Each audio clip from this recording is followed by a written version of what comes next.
Hi everybody, this is Dan O'Connor with Dan O'Connor Training, and it's time for Ask Dan.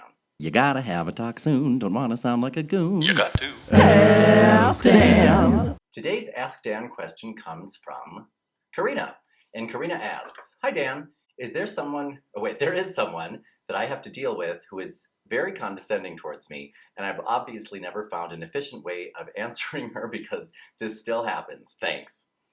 All right, Karina, without knowing the details of the situation, and if you could provide them, that would be great. Generally, people who are condescending tend to say passive-aggressive things, such as if you were in a meeting, maybe you had an upcoming holiday party, and you said, I'd like to help organize that, and this condescender would say something such as, yeah, you'd be good at that. That's what I mean by passive-aggressive comments, things that are said with kind of a thin veil of humor, but they're actually insults, and they're aimed towards you.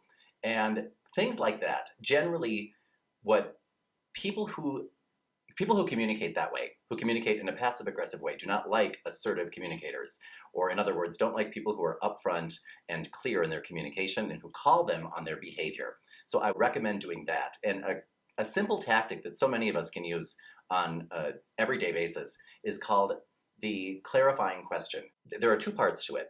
Number one, you repeat back what the person says, and number two, you ask them using a closed-ended yes or no question what their real intention is, and you state through the question what you believe their intention is, such as if I were to say to the condescender something such as, Condescender, when you say that you think I'd be good at that, it sounds like you're saying you don't think I'd be good at that. Is that what you're trying to say?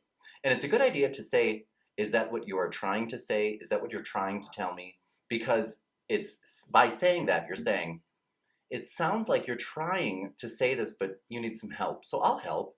Let me clarify that for you. And people who are passive-aggressive communicators don't like that because, number one, they're called on their behavior in a clear, upfront way. You're not adding anything to it, and you're simply stating to them, when you communicate that way with me, I'm going to call you on your behavior and make you state what you're really trying to say. It takes all the fun out of it, and if the behavior still continues after that, I recommend having a talk with them using something such as a desk script. And by the way, these resources are going to be available below in the description of this video, resources that go along with this, so make sure to click on those links. And what you'll probably find, I would guess, is we want people to feel the way we feel. That is human nature. Like if you've ever been dumped, Karina, you know that you want to call your best friend and you want your best friend to join in your pity party that day, just as if you win the lottery, you want to call up your best friend and you want to party with him or her. So I'm assuming that this condescender feels impotent, without power.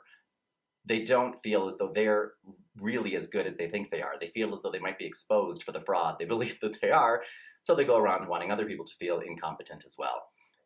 So keep that in mind.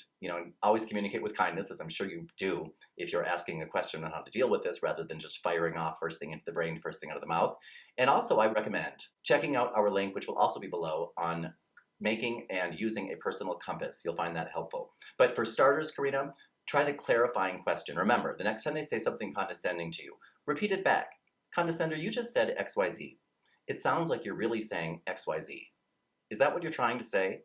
So ask them to be clear with their communication is really the point. And that puts them on alert. And for those watching, it lets them know, wow, you're an upfront, savvy, polished communicator. That is always to our benefit. So keep watching, Karina, and everybody else, thank you very much for watching. Make sure to keep sharing these videos, liking them, leaving your comments, and leaving your video questions. I'll send you a video answer. Also, I recommend checking out our course because in our online course, you'll find lots of resources that help you with strategies such as the one I just described so that you can deal with this and many other difficult people both at work and at home. And Karina, I appreciate your question. For those of you who also have questions, make sure to leave them either in the comments below or send me a video question that sends yours right to the top. I will answer it in a video response. And check out our store at store.danoconnortraining.com. We have some new resources out. We have a new book that just came out. We're putting out some new webinars. Some new live events are coming. So subscribe to our VIP member list. And if you join that list, you'll get these training tips before anybody else does. So I thank you all for your support. This is Dan O'Connor for everybody here at Dan O'Connor Training, signing off. Communication training with Dan O'Connor.